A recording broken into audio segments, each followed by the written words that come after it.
ارشاد فرمایا وَإِذْ اور یاد کرو جب استسقا پانی طلب کیا موسیٰ علیہ السلام نے لِقَوْمِهِ اپنی قوم کے لیے، جب بنی اسرائیلی ریگستان میں ہیں اور انہیں پانی کی حاجت ہوئی، من و سلوہ تو نازل ہو رہا ہے، بادل انہیں دھوپ پہ سایہ دے رہا ہے اور رات کے وقت نورانی ستون نازل ہو رہا ہے، پیاس لگی، اللہ تبارک و تعالی نے حکم فرمایا کہ اے موسیٰ آپ پتھر پر اپنا عصا ماریں۔ آپ نے پتھر پر عصا مارا تو 12 چشمے اس پتھر سے نکلنے لگے۔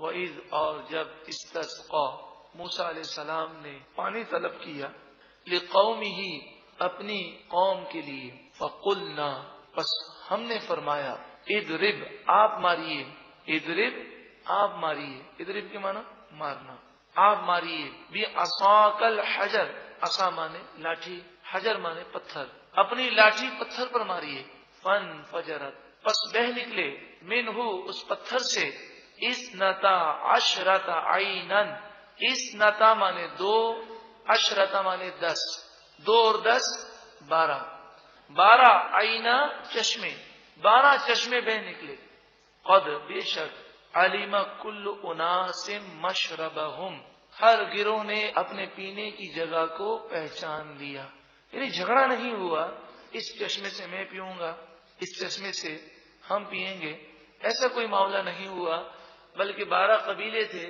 ہر ایک کے دل میں اللہ تعالیٰ نے یہ بات ڈال دی کہ یہ چشمہ تمہارے لیے ہے، وہ چشمہ اس کے لیے ہے۔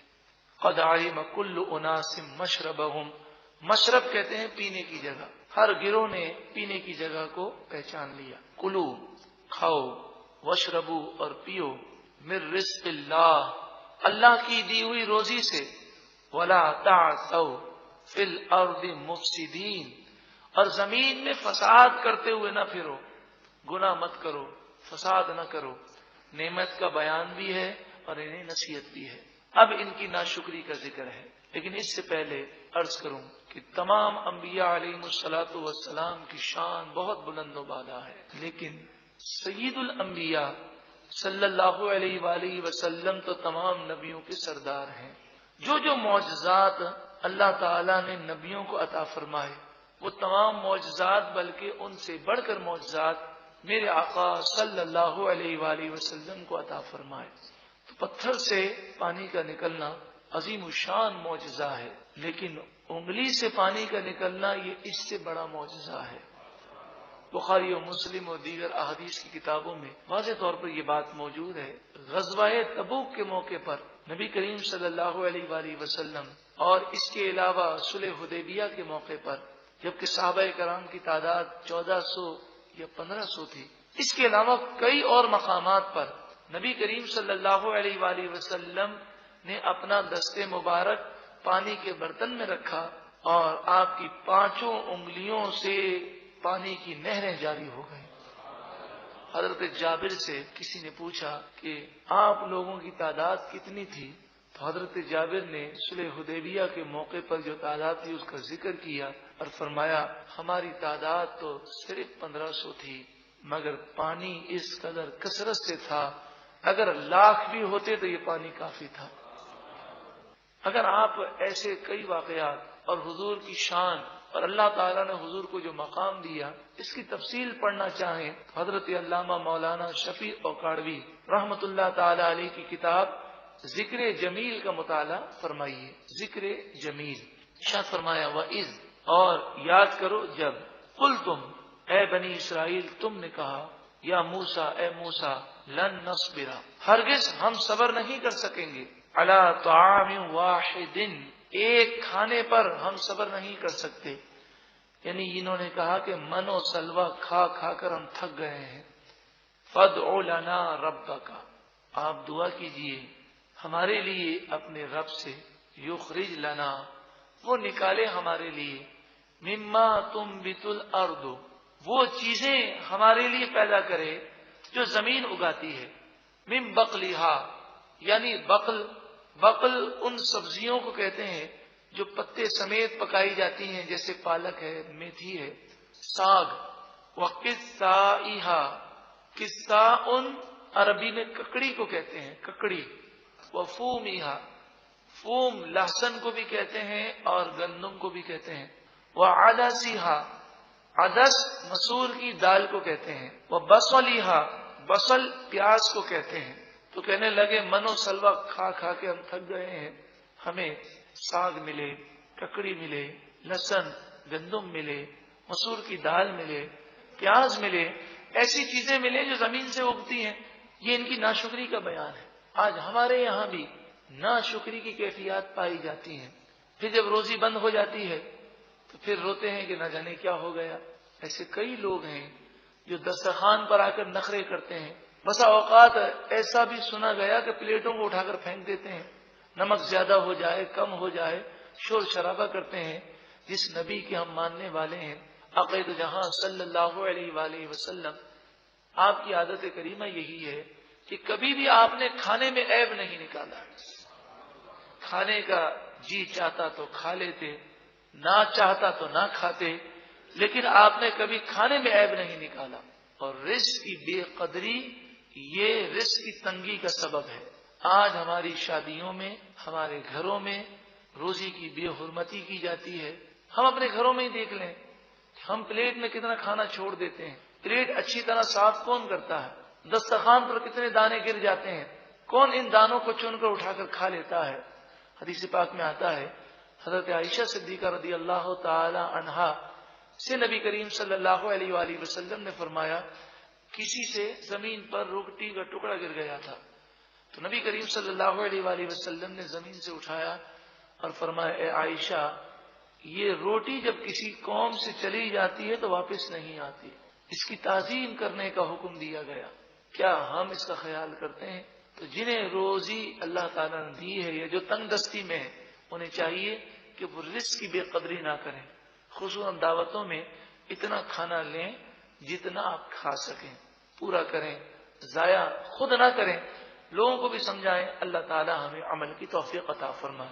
تو انہوں نے رزق کی بے قدری کی، من و سلوہ کی بے قدری کی. کہنے لگے یہ تو ہم کھا کھا کے تھک گئے ہیں، اب تو ہمیں یہ چیزیں چاہیے. فرمایا قال، موسیٰ علیہ السلام نے فرمایا اتستبدلون الذی هو ادنا بالذی هو خیر. لیکن دو لفظ ہیں، ادنا خیر. آپ نے فرمایا جو سب سے بہتر ہے، خیر ہے، آسمانی رزق، من و سلوہ کا رزق، اس کو چھوڑ کر تم ادنا مانگ رہے ہو، بڑے نادان لوگ ہو. اہبطوا مصرا، اتر جاؤ کسی شہر میں. اور یہ پہلے ذکر ہو چکا، جب انہوں نے ایسا کیا تو اللہ تعالی نے ان کی سرکشی پر بھی رحم فرمایا، نعمت فرمائی. یہ اس کا کرم ہے کہ شہر کے کافر بھاگ گئے اور انہیں وہ شہر مل گیا.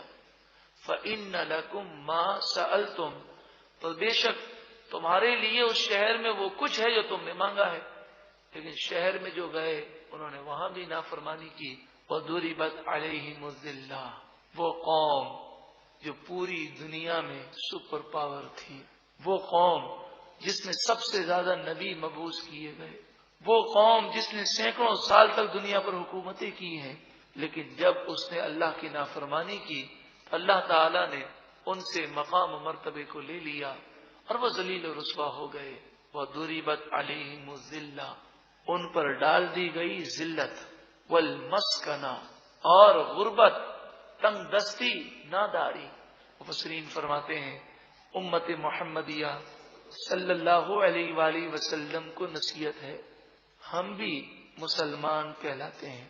بنی اسرائیلی بھی مسلمان کہلاتے تھے، وہ بھی کلمہ پڑھتے، وہ بھی اللہ کو مانتے، وہ بھی رسول کو مانتے، ہم بھی تمام رسولوں کو مانتے ہیں. لیکن جب انہوں نے مسلسل نعمتوں کے باوجود نافرمانیاں کی، اللہ تعالی ناراض ہو گیا اور وہ ذلیل اور رسوا ہو گئے. مسلمانوں کا عروج دیکھیں، مسلمان 313 تھے بدر کے مقام پر، چاروں طرف پوری دنیا میں کافر تھے. عروج ملتا رہا یہاں تک کہ مسلمان پوری دنیا کی دنیاوی اعتبار سے سپر پاور بن گئے. مگر پھر گناہوں میں پڑ گئے اور گناہوں میں پڑتے رہے. آخرکار وہ وقت آیا کہ آج ہم اتنے سارے ہونے کے باوجود ذلیل اور رسوا ہیں، پریشانیاں ہیں، دشمن حاوی ہوتا جا رہا ہے، قرآن و حدیث سے وابستہ ہوں گے تو انشاءاللہ پھر کھویا ہوا وقار نصیب ہو جائے گا۔ وباؤ، اور وہ مستحق ہو گئے، بغضب من اللہ، اللہ کے غضب کے مستحق ہو گئے، یعنی اللہ تعالی نے غضب فرمایا ان کے کرتوتوں کی وجہ سے۔ ذالک بانہم کانوا یکفرون بآیات اللہ، یہ اس وجہ سے کہ وہ اللہ کی آیتوں کا انکار کیا کرتے تھے۔ وَيَقْتُلُونَ النَّبِيِّينَ بِغَيْرِ الْحَقِّ، اور ناحق انبیاء کو شہید کیا کرتے تھے۔ یہ قوم اتنی سرکش ہو گئی کہ نیکی کی کوئی دعوت دیتا تو اسے وہ مارنے کے لیے کھڑے ہو جاتے، یہاں تک کہ انبیاء نے جب انہیں راہ ہدایت کی بات کہی تو انہوں نے انبیاء کو شہید کیا۔ حضرت زکریا علیہ السلام کو اسی قوم نے شہید کیا، حضرت یحییٰ علیہ السلام کو اس قوم نے شہید کیا، بلکہ ایک تفسیر میں تو یہ لکھا کہ بنی اسرائیل میں انبیاء کی کثرت تھی، ہر شہر میں بسا اوقات الگ الگ نبی ہوتے، تو یہ لوگ ایک دن اٹھے صبح کے وقت، انہوں نے کہا کہ تمام انبیاء کو نعوذ باللہ من ذالک ہمیں شہید کرنا ہے۔ روایت میں آتا ہے، تفسیر میں مفسر فرماتے ہیں کہ انہوں نے ایک دن میں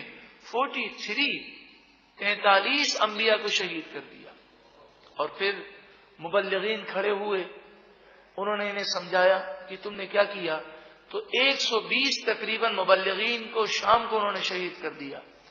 یہ نہ خود اچھا عمل کرتے تھے اور نہ ہی کوئی اچھی بات کی دعوت دے تو اسے پسند کرتے تھے۔ ذالک بما عصوا، یہ ذلت و رسوائی اس وجہ سے ہے کہ انہوں نے عصوا نافرمانی کی، وکانوا یعتدون، اور وہ حد سے بڑا کرتے تھے۔